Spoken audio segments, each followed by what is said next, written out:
हनुमान और महाबली बाली के सामने की हमें एक कथा मिलती है।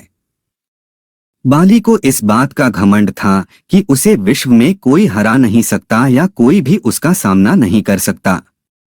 एक दिन की बात है, राम भक्त हनुमान वन में तपस्या कर रहे थे।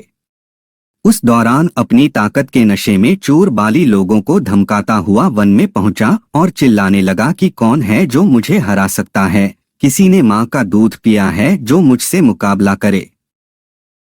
हनुमान जी उसी वन में राम नाम जप से तपस्या कर रहे थे। बाली के चिल्लाने से उनकी तपस्या में विघ्न हो रहा था।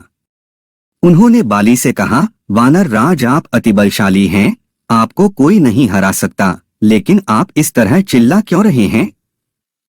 यह भड़क गया। उसने हनुमान जी को चुनौती थी और यहाँ तक कहा कि रे वानर, तू जिसकी भक्ति करता है मैं उसे भी हरा सकता हूँ। राम का मजाक उड़ता देख हनुमान को क्रोध आ गया है और उन्होंने बाली की चुनौती स्वीकार कर ली। तय हुआ कि अगले दिन सूर्योदय होते ही दोनों के बीच दंगल होगा। अगले दिन हनुमान तैयार होकर दंगल के लिए निकले ही थे कि ब्रह्मा जी उनके समक्ष प्रकट हुए। उन्होंने हनुमान को समझाने की कोशिश की कि वे बाली की चुनौती स्वीकार न करे, लेकिन हनुमान जी ने कहा कि उसने मेरे प्रभु श्री राम को चुनौती दी है।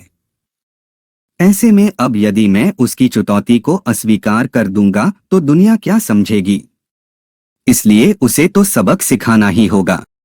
यह सुनकर ब्रह्मा जी ने कहा, ठीक है, आप दंगल के लिए जाओ, लेकिन अपनी शक्ति का 10वां हिस्सा ही लेकर जाओ, शेष अपने आराध्य के चरण में समर्पित कर दो। दंगल से लौटकर यह शक्ति फिर हासिल कर लेना। यह सुनकर हनुमान जी मान गए और अपनी कुल शक्ति का 10वां हिस्सा लेकर बाली से दंगल करने के लिए चल पड़े। दंगल के मैदान में हनुमान जी ने जैसे ही बाली के सामने अपना कदम रखा, ब्रह्मा जी के वरदान के अनुसार हनुमान जी की शक्ति का आधा हिस्सा बाली के शरीर में समाने लगा। इससे बाली के शरीर में उसे अपार शक्ति का एहसास होने लगा।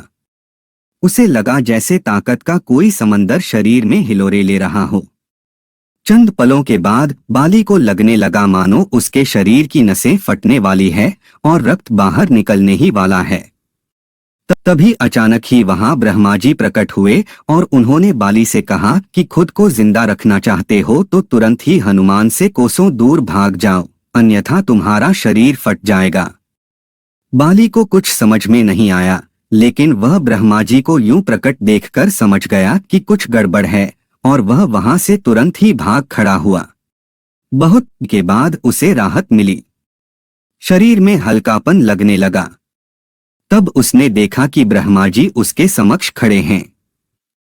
तब ब्रह्मा जी ने कहा कि तुम खुद को दुनिया में सबसे शक्तिशाली समझते हो, लेकिन तुम्हारा शरीर हनुमान की शक्ति का छोटा सा हिस्सा भी नहीं संभाल पा रहा है।